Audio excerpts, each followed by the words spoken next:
Oke, nah, selamat siang menjelang sore teman-teman. Kemarin kan kita sudah sesi itu pencegahan kekambuhan. Nah, kalau bahasa Inggrisnya itu relapse prevention. Di sini kan sudah dijelasin faktor-faktornya, faktor terjadinya relapse, faktor apa yang bisa bikin kita relapse atau sleep.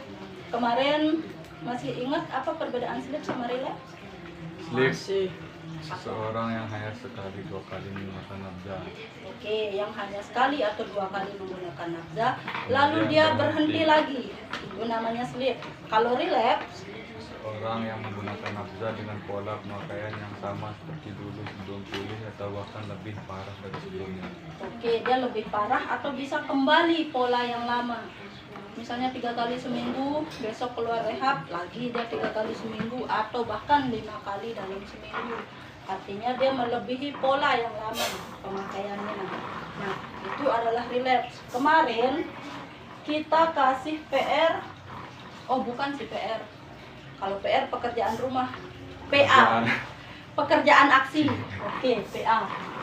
Nah, mengatasi dorongan ingin pakai.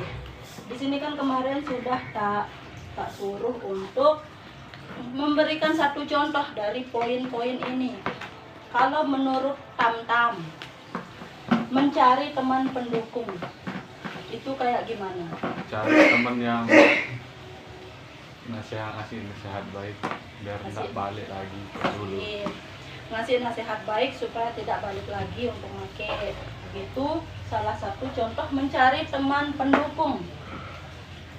Kalau Zinedine apa contohnya? Mencari teman yang negatif Kok mencari teman yang negatif? yang bisa dihubungi saat suges. Bukan, contoh ketika mengatasi dorongan ingin pakai. Mengatasi dorongan ketika Zinedine suges. Masa mau cari teman yang negatif, dong balik lagi nanti dirayu, sharing main kayak gitu. Assalamualaikum. Waalaikumsalam. Nah, di sini contohnya seperti tadi yang dikatain sama Tam-Tam.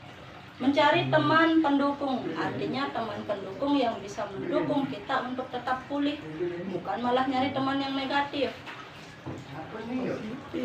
Oh yang positif. Iya. Saya salah dengar. Saya salah ngomong. Oh, salah ngomong. Oke. Coba tak lihat. Negatif di Oh, sini. oke. Saya kira negatif yang baik. Oke. Nah, kalau menurut pemikiranmu, teman pendukung itu seperti apa, Zinedine? Yang bisa saling support Dalam apa? dalam masalah narkoba. Oke, dalam masalah narkoba, dalam hal untuk sharing atau untuk pulih? Untuk pulih, Oh, sip. Good. Oke.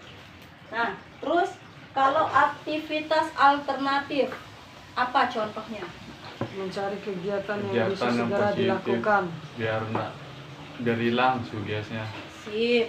Mencari kegiatan yang bisa segera dilakukan supaya suges itu hilang. Itu cara mengatasi dorongan ingin pakai atau suges. Ketika suges itu datang, cari aktivitas alternatif yang bisa segera dilakukan. Contoh, kalau misalnya masih di dalam lingkungan rehab, paling tidak olahraga.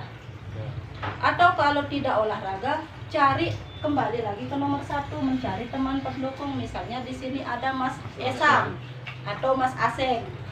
Itu sebagai tempat sharing pengalaman. Mas Aseng bisa lagi suges.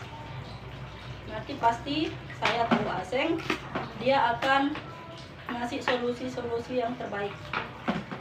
Kayak gitu. Nah, kalau di pencegahan relapse nih,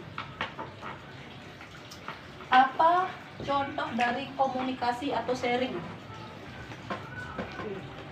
Misalnya sharing feeling, Mas Aseng.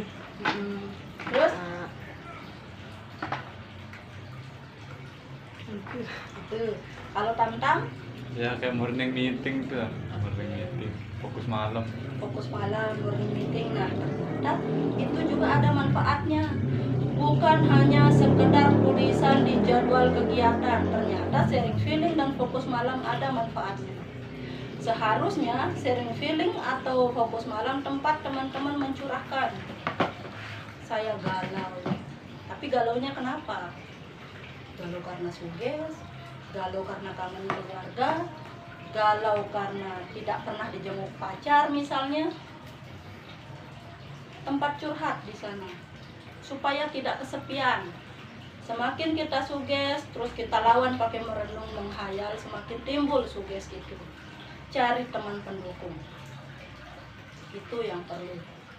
Cari aktivitas alternatif. Oke? Ya. Nah, kalau bikin daftar teman yang bisa dihubungin apa? Contohnya. Daftar teman yang Saat kita sugas, coba hubungi teman yang sharing feeling. Lah, Yang gitu ya. ya. Oke, nah maksudnya di sini mungkin suatu saat kedepannya teman-teman di sini sudah keluar dari tempat rehab. Catat, Aseng ini nomor HP-nya, Mbak Nani ini nomor HP-nya, Mbak Andin ini nomor HP-nya, Mbak Aul ini nomor HP-nya. Nah, suatu saat ketika suges itu muncul, mungkin teman-teman tidak bisa memberikan solusi, tetapi paling tidak bisa menemani kejenuhan ya. yang diakibatkan sama suges. Artinya bisa dialihkan pikirannya ke topik yang lain, kayak gitu.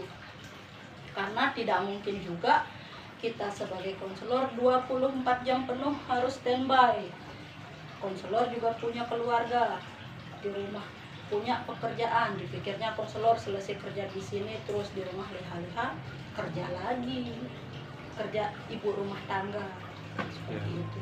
Tetapi ketika masih jam kantor, pasti bisa kita balas SMS, WA, inbox atau apalah yang menyangkut tentang pemulihan. Kayak saya biasanya kalau malam pas nggak ada lagi kerjaan, banyak yang sharing sama saya, tukar pengalaman. Teman-teman yang udah rehab lama, banyak yang masih suka konsul lewat inbox atau lewat WA. Tak tanggepin, kadang tak suruh main-main ke sini. Kayak tadi kan, ada yang datang kan satu, Ya. daripada keluyuran, mending tak suruh main ke sini. Kayak gitu. Jadi aksi itu tidak mesti orang yang mau rehab aja yang masuk. Yang mau konsul boleh, yang mau ikut belajar sesi di sini boleh. Nggak mesti harus rehab dulu. Kalau harus rehab dulu masuk aksi, nanti kasihan dokter yang menangani kanker harus kanker dulu. Nah, cukup dipahami sampai di sini. Ya. Paham. Nah, kalau identifikasi tanda-tanda relapse, poin yang pertama, sering melamun atau berhayal. Contohnya apa? Melamun, terus ingat masa lalu pas lagi make. Apalagi mendung kayak Mendung gini nih, kan. enaknya hujan-hujan. Apalagi ntar mau sore nih biasanya berdoping dulu biar enak keluar, biar pede ketemuan. Itu harus dihindari. Harus kita paham apa yang bisa memicu kita. Sering melamun. Biasanya kalau kita melamun, suges akan datang. Apalagi pas kita menghayal, bayangan itu selalu muncul. Cari teman, cari Mas Hasen, godain Mas Hasen. Mas Hasen ayo main bola sama kita. Jangan ngerep aja di kamar kayak gitu. Hah? Nah, terus merasa putus asa dan tidak berdaya, apa contohnya? Putus asa, merasa nggak bisa Asa dari pulih lagi. stigma teman-teman. Oke, merasa di stigma sama teman-teman, merasa tidak bisa pulih lagi. Nah, ini harus kita paham ketika kita merasa meni-meni doang, ngirup kayak gini-gini terus perjalanan hidup saya. Dan biasanya ke narkoba. Nah, itu yang harus kita hindari.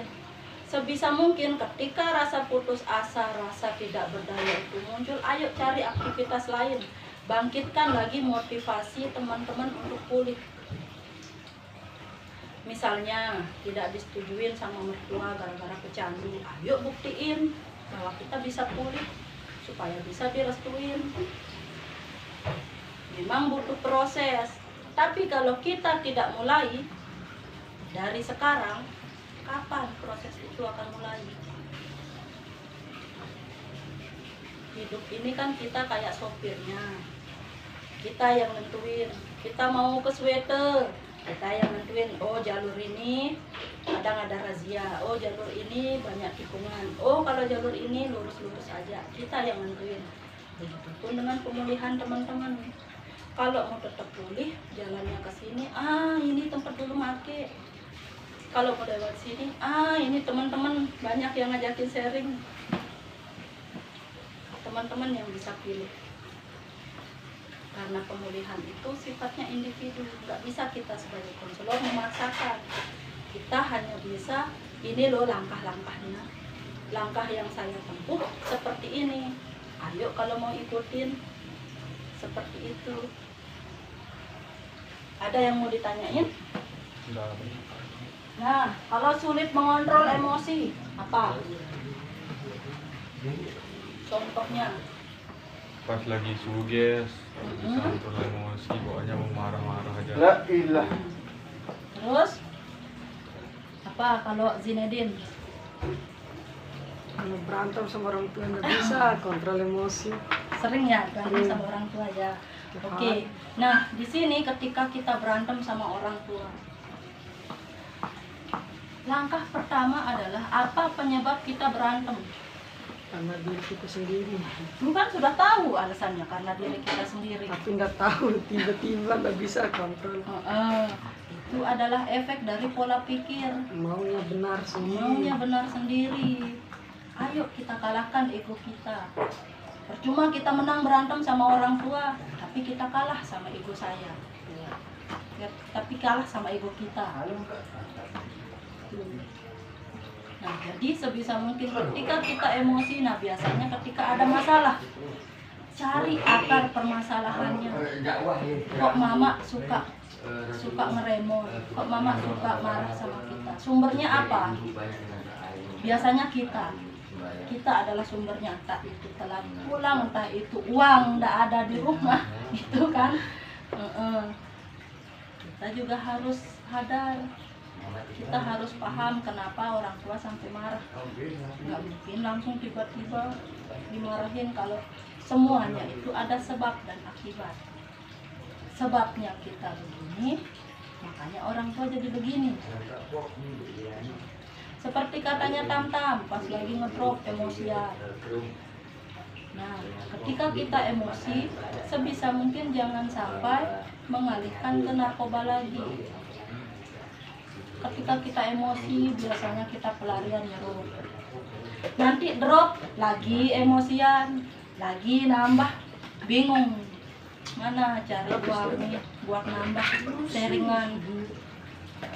Seperti itu. Ada yang mau ditanyakan? Sulit mengontrol emosi? Ada yang mau ditanyakan? Nggak ada. Nah, sekiranya kalau di sini bisa nggak untuk mengontrol emosi? Bisa. Bisa ya. Saya harapkan kalau bisa di sini bisa dibawa sampai ke rumah. Jangan cepat marah. Ya. Nah, tidak punya jadwal harian apa contoh? Kalau bangun tidur ndak nyapu ndak ada nyapu. Nggak ada kegiatan. Ada kegiatan kayak gitu pansen. Nggak ada kegiatan. Nah, begitupun dengan kita menulis jurnal di sini. Selalu dilatih tujuan hidup hari ini paling tidak 5. Supaya kita terbiasa ketika besok keluar dari rehab, kita sudah punya jadwal yang tersusun yang akan menjadi kebiasaan. Kalau jadwal saya sehari-hari, saya bangun tidur, beli makan buat keluarga, buat suami, mandi, langsung berangkat ke aksi, kerja, masih sesi.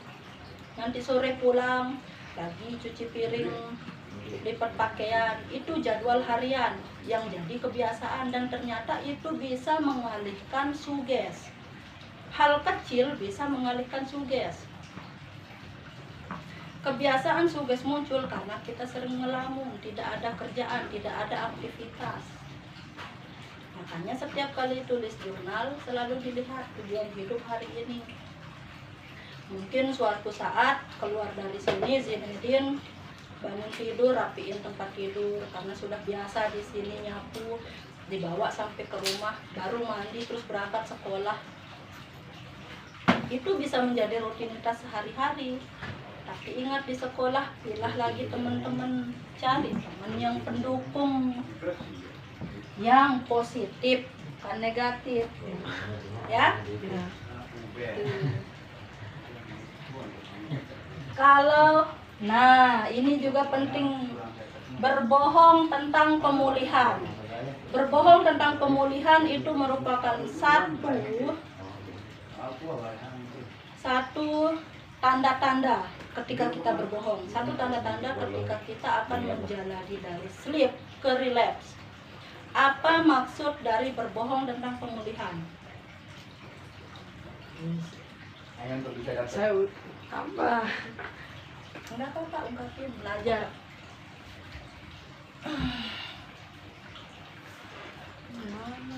Berbohong tentang pemulihan itu adalah salah satu tanda-tanda awal kita akan sleep atau relapse. Maksud dari berbohong tentang pemulihan itu misalnya sekarang pagi Nani pecandu meeting, pemulihan saya udah 1 bulan ini nggak pernah make, padahal baru 2 hari yang lalu make, kan misalnya. Nah itu kebohongan pertama, saking malunya karena ingin terlihat pulih di mata teman-teman, tapi dia berbohong padahal baru kemarin dia make. Itu adalah salah satu berbohong tentang pemulihan. Seperti itu. Enggak pernah saya sharing, enggak pernah saya ketemu ini, padahal kemarin ketemu di gocekan. Enggak pernah saya nyerut lagi, enggak pernah ini, padahal baru kemarin. Itu adalah salah satu bentuk bohong tentang pemulihan. Karena ingin terlihat bersih di mata teman-teman, malu ditahu make lagi.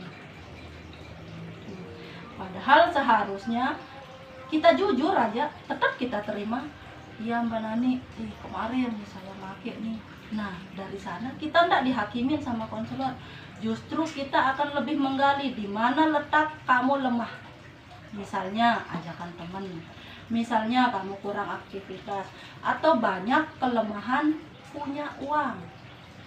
Kenapa saya bilang gitu? Ya, pas ada uang. Pas ada uang bingung mau beli apa, nyerut, gitu kan? Pas ada motor, mengkol sendiri ke rumah bandar. Sodo. Nah harapannya adalah jangan sampai kita berbohong tentang pemulihan. Harusnya kita jujur. Enggak Mbak Nani, enggak butuh bantuan, saya masih menikmati. Oke, kita hargai. Kalau kamu masih menikmati, ayo pakai cara yang aman. Sekarang buser-buser lagi gencar penangkapan, sebisa mungkin kamu harus aman. Kalau bisa kamu harus pulih. Enggak kita pukul, enggak, ngapain pukul orang pengen seneng. Tapi tetap ada konsekuensi masing-masing.